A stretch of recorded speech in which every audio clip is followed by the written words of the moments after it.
बिस्मिल्लाहिर्रहमानिर्रहीम, अस्सलाम वालेकुम।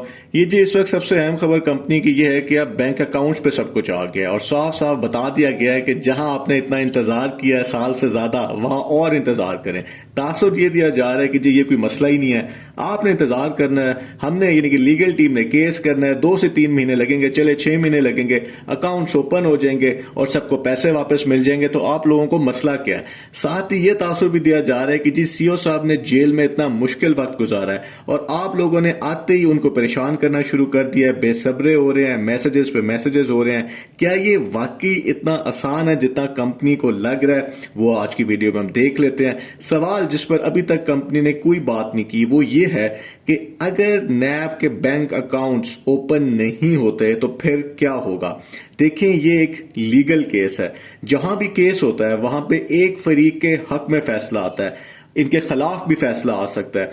अगर अकाउंट्स ओपन ना हुए तो फिर कंपनी कैसे पैसे वापस करेगी? क्या इसके बारे में कंपनी का कोई प्लान है? वो खुद कह चुके हुए हैं कि जी हमारे अकाउंट्स फ्रीज हैं, प्रॉपर्टीज लॉक हैं, नया कारोबार हम स्टार्ट नहीं कर सकते। एससीसीपी का फैसला है जो कि अभी तक चैलेंज नहीं हुआ, तो वहां पे कहां से पैसा जनरेट होगा? क्या इन्वेस्टर्स को एक बार फिर ट्रक की बत्ती के पीछे लगाया जा रहा है?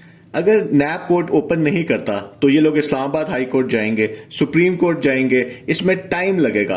अगर केस का ही फैसला, अकाउंट्स तो अपनी जगह, अगर केस का ही फैसला इनके हक में नहीं आता तो फिर क्या होगा?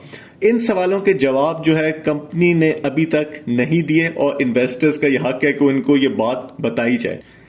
इन्वेस्टर्स जो है वो सीओ साहब पे ट्रस्ट करते हैं, उनको लगता है कि जी सीओ साहब की नीयत साफ है और वो बार बार कहते हैं कि मैं पैसे वापस करूंगा। लेकिन इस टाइम पे जो हालात हैं वो ये हैं कि कानूनी तौर पे वो पैसे वापस नहीं कर सकते, उनके हाथ में कुछ अब रहा ही नहीं है।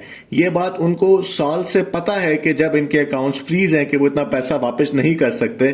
तो इतना टाइम ये बात इन्वेस्टर्स को नहीं बताई गई और इन्वेस्टर से कहा गया कि आप और इन्वेस्ट करें। इसके अलावा जो एक्टिवेशन चार्जेस के पैसे थे वो तो बैंक अकाउंट में गए ही नहीं थे, उसका भी कुछ नहीं बताया जाता। बल्कि इतनी दफा विड्रॉ के जो डेट्स हैं वो भी दी गई। मंडे ट्यूसडे वाला विड्रॉ होता था, इजी पैसे वाला विड्रॉ होता था, वो मिलता ही नहीं था। यहां पे ये बात भी देखने वाली है कि कंपनी के जो लीडर्स हैं, जो मुतासरीन को इतने टाइम से कंपनी का पैगाम देते हैं, वो कंपनी के मुलाजिम नहीं हैं। इंटरनेशनल तर्जुमान जो कि हर वक्त साथ साथ होते थे सीओ साहब के, उन्होंने इतना पैसा कमाया, वो खुद कह चुके हुए हैं कि मैं तो आपकी तरह का इन्वेस्टर हूं। इनमें सिर्फ एक खूबी है कि ये लोग बोलने में अच्छे हैं, इसी वजह से तो ये इतने अवाम से पैसे ले गए। एक नहीं बल्कि 2 बार एक्टिवेशन चार्जेस भी। सीओ साहब को चाहिए कि सबसे पहले इन लोगों के बारे में सोचे जिनकी वजह से इनके ये हालात खराब हुए हैं। अब जहां तक बेल की बात है कि जी ये बेल इनकी बहुत बड़ी कामयाबी है, तो हमें यहां पे देखना चाहिएगा कि बेल का जो फैसला है वो ट्रायल के फैसले के ऊपर नहीं होता। ये एक कानूनी सिस्टम है। इतने इतने जो हमारे सियासतदान है, इतने लोग हैं जिन पर इतने बड़े चार्जेस लगे होते हैं, उनकी भी बेल हो जाती है, लेकिन उनके साथ साथ केस चल रहे होते हैं।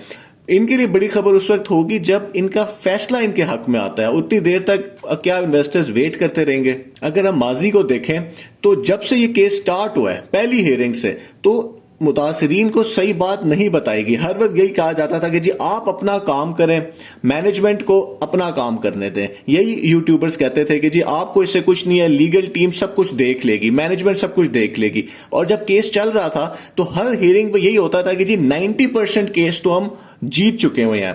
तो ऐसा नहीं हुआ। इनकी बेल इस्लामाबाद हाई कोर्ट से कैंसिल हुई, इनकी बेल सुप्रीम कोर्ट से कैंसिल हुई, इनकी बेल एक दफा नैब अकाउंटेबिलिटी कोर्ट से भी कैंसिल हुई है। इसके अलावा नैब का जो रेफरेंस है वो फाइल हो चुका हुआ है, अब ये एक प्रॉपर केस है।